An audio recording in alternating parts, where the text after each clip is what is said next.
ასე, მეც დაუბრუნდი.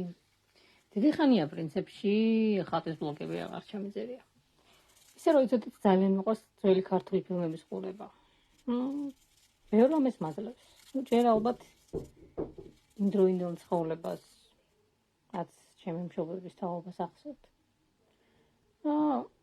როგორც მიყვებიან ხოლმე, როგორ იხსენებენ იმ წლებს, თითქოს ძალიან უყვარდათ ერთმანეთი და ასე შემდეგ. და ხო, ნამდვილად მაინტერესებს როგორ უყვარდათ და როგორ ფიქრობდნენ და როგორ აზროვნებდნენ იმ დროს.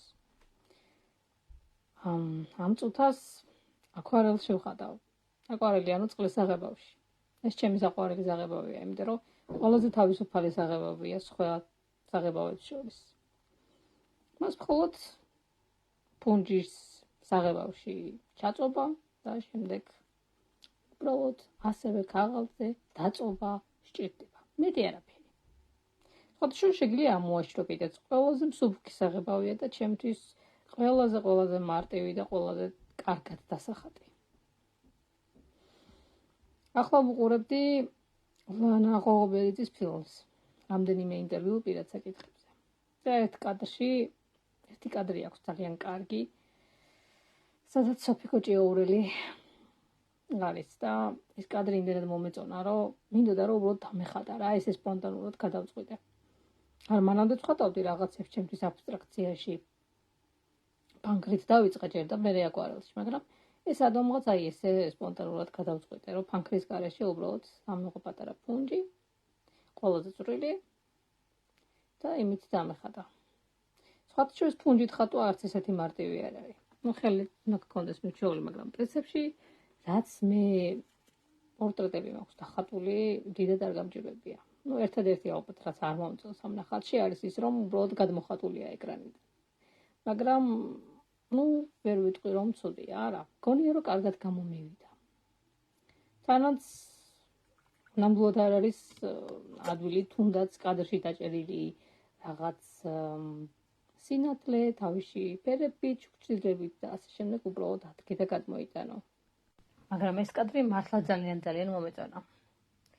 ვინც არის ზოგადად ნახატების სპეციფიკა, როგორც წესი, ფერწერული ნამუშევრებით, ჯერჯერობით ჯერ იქნება ხოლმე ფონი, შემდეგ იქნება ხოლმე, ასე ვთქვათ, სტრუქტურა, პატარა ჩანახატივით, მონახაზები, ყველაზე მაღალი და დაბალი წერტილები, შემდეგ ამ წერტილების შეერთება და ყველაფერზე მერე ნელ-ნელა აკება. როგორც ხედავთ, მე გაგებით დიდად ბევრს არაფერს არ ვაგებ.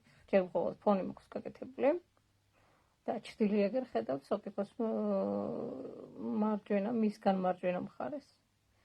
შემდეგ უბრალოდ ვიწყებ შავი საღებავით, ნელ-ნელა სახისაწყობას.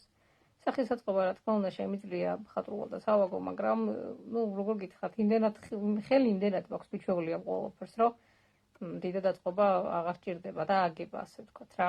ზოგადად ეს პრაქტიკის ამბავია რა.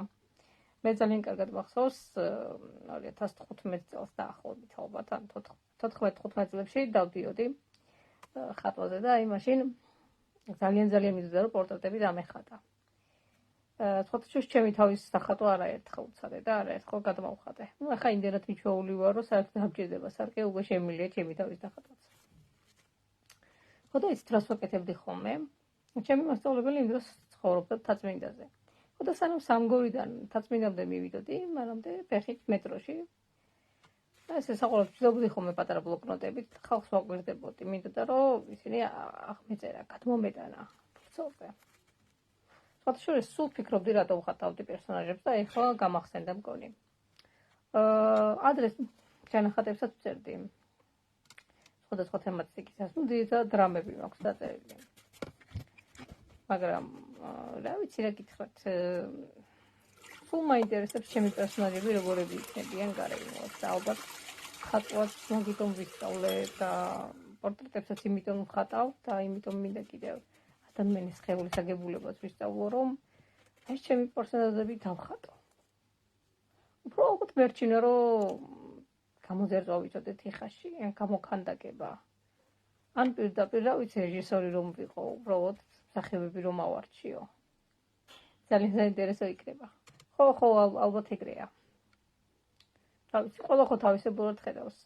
მე ყველა ჩემი შემოქმედების, ყველა ჩემი ნახატის, ყველაფრის ჩემი რეჟისორი ვარ და ამიტომ ცოცხალ ადამიანებს ალბათ მირჩევნია ხოლმე რომ შევქმნა არარსებულები, მაგრამ არარსებულები ხო არსებობენ არარეალურად.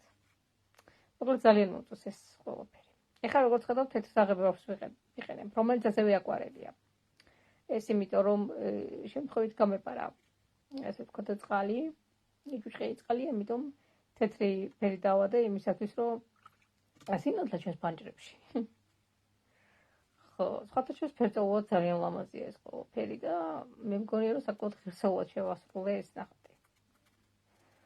ასე რომ ვერაფერს ვერ ვიტყვი, ძალიან მომწონს ეს ყველაფერი. ფონიც როგორ გამოლურჯე, უფრო ცოცხალია სხვათა შორის. აი ფონი რო არ გამელურჯებინა და მარტო თეთრი რომ ყოფილიყო, დამერწმუნოთ ეს ნახატი იმდენად ცოცხალი არ იქნებოდა რა. მაგრამ აი ლურჯის სიცივემ და თითქოს რაღაცა სიცილემაც კი უფრო წინ წამოწია ჩემი აზრით ეს ყველაფერი. დავწერსო ფიკოს და ეს გახოთ სოფიკო ჭიაურელი, რომელიც ძალიან მომეწონა აი ამ ფილმში. მე მგონი ყველაზე მეტად ამ ფილმში მომწონა. აქ თქვენ იცით დროებით.